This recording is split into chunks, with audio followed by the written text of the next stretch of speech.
एवढ्या अनंत आठवणी तुम्हा आम्हा सर्वांच्या मनात आहेत. हिंदीमध्ये एक गाणं आहे सुप्रसिद्ध, दुश्मन ना करे दोस्त ने वो काम किया है, उम्र भर का गम हमें इनाम दिया है. गेले जवळपास 38 वर्ष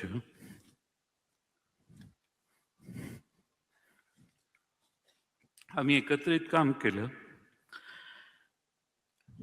क्लासमेट म्हटलं की 10-12 वर्षाची साथ असते, पण मला आठवते 1991 पासून आम्ही विधानसभेच्या एका वर्गात जवळपास शेजारी शेजारी बसायचो. 1914 पासून तर शेजारी बसण्याचे प्रसंग अनेक आले. अनेक पैलू दादांचे आम्ही सगळ्यांनी जवळून पाहिले. माझ्याकडे तर प्रचंड आठवणी आहेत. खुल्या मनाचा, दिलदार मनाचा आणि विरोध करायचा असेल तर ठामपणाने करणारा नेता म्हणून आम्ही अजितदादांना अनुभवलं. राजकारणामध्ये गोड बोलावं लागतं, सर्वांना सांभाळून घ्यावं लागतं, असं मी त्यांना नेहमी सांगायचो. ते म्हणायचे गोड बोलायला मला जमत नाही, ते तुमचा मार्ग आहे, मी जे आहे तेच सांगणार. एखाद्या मीटिंगच्या आधी सांगितलं की हे आता अमक्या अमक्या जिल्ह्यातले अमक्या अमक्या तालुक्यातले येत आहेत, थोडं शांतीनं घेऊ आणि नंतर आपण हँडल करू. मला सांगायचे आत्ताच सांगणार मी. एवढा ठामपणा मी महाराष्ट्रातल्या देशातल्या कुठल्याही नेत्यामध्ये आजपर्यंत बघितला नाही. जे असेल ते समोर आणि रोखठोक. आणि म्हणून अजितदादांना दादांच्या बद्दल एक घोषणा असायची, मी मगाशी सांगितलं, एकच वादा अजितदादा. आणि ते खरंच होतं की महाराष्ट्रातल्या सगळीकडे आम्ही जिथे जिथं त्यांच्यावर गेलो, जनतेला ही खात्री असायची आणि म्हणून जनताच घोषणा द्यायची, एकच वादा अजितदादा.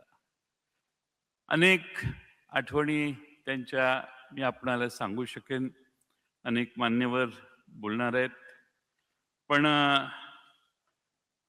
माझ्यासारख्या कार्यकर्त्याला वाटतं की अजितदादांचं एक स्वप्न होतं, महाराष्ट्र घडवण्याचं होतं, महाराष्ट्रातलं राजकारण घडवण्याचं होतं.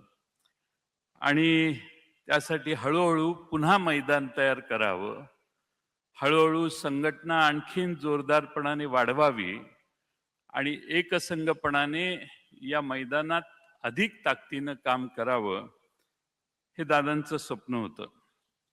आणि हे स्वप्न पाहत असतानाच नियतीने मोठा घात केला. मी दादांना फार जवळून पाहिलं अलीकडच्या काळात. प्रचंड महत्वाकांक्षी आणि कुठल्याही आव्हानाला तोंड देण्याची मानसिकता असणारे दादा मी फार जवळून बघितले.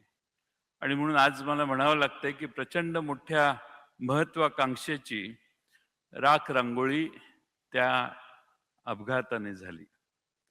आज अजित पर्वाचा अस्त झाला असं म्हटलं तर वावगं ठरणार नाही.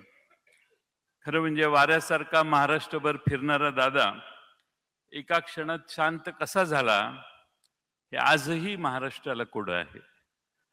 अजितदादांना टापटीप आवडायची, पण व्यक्तिगत संबंध अजितदादा फार सुरेख सांभाळायचे. अनेक असे प्रसंग आहेत की ज्या प्रसंगातून मी पक्षाचा अध्यक्ष होतो, त्यावेळी असे अनेक प्रसंग आहेत की एखाद्या मतदारसंघातल्या एखादी गोष्ट करायची असेल तरी दादांचा फोन यायचा, आपल्याला हेच केलं पाहिजे, हे स्पष्ट मतभेद झाले तरी मला हेच वाटतं असं सांगून फोन ठेवायचे. त्यामुळे स्वतःचं मत मांडायला दादा कधी कसरले नाही.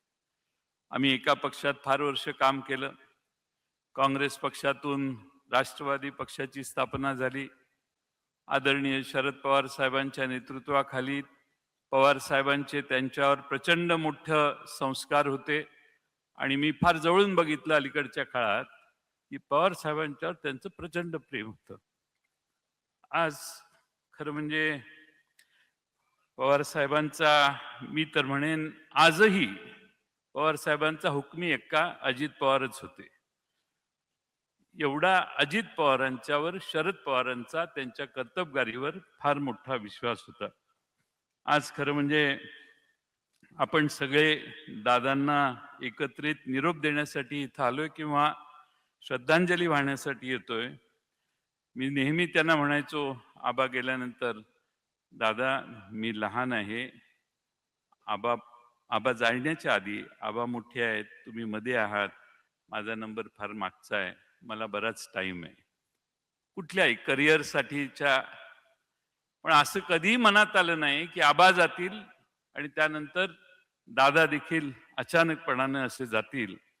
आणि म्हणून दादांना भावपूर्ण श्रद्धांजली मी अर्पण करतो. अनेक उद्योगपती इथं आहेत, त्यांच्यासाठी सांगतो.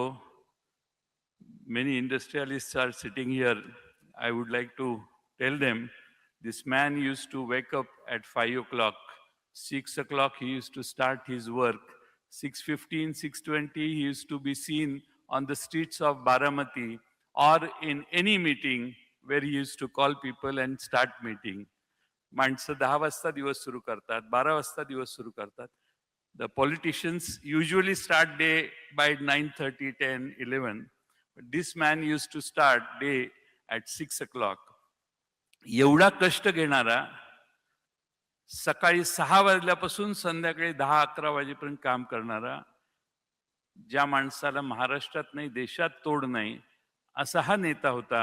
आणि म्हणून आज त्यांच्याविषयी आदरांजली वाहताना आम्हालाही फार दुःख होतंय. आपल्या सगळ्यांनाच दुःख आहे.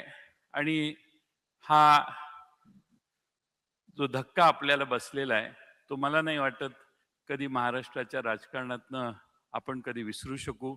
दादा गेल्याने महाराष्ट्राची मोठी हानी झाली. महाराष्ट्राचा अर्थसंकल्प 11 वेळा त्यांनी मांडला.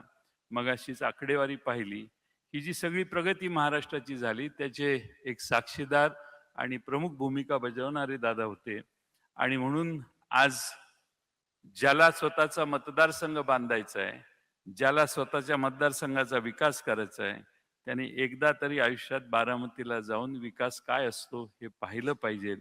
आणि म्हणून दादांनी स्वतःच्या बारामतीची काळजी घेतली आणि महाराष्ट्राची काळजी घेतली.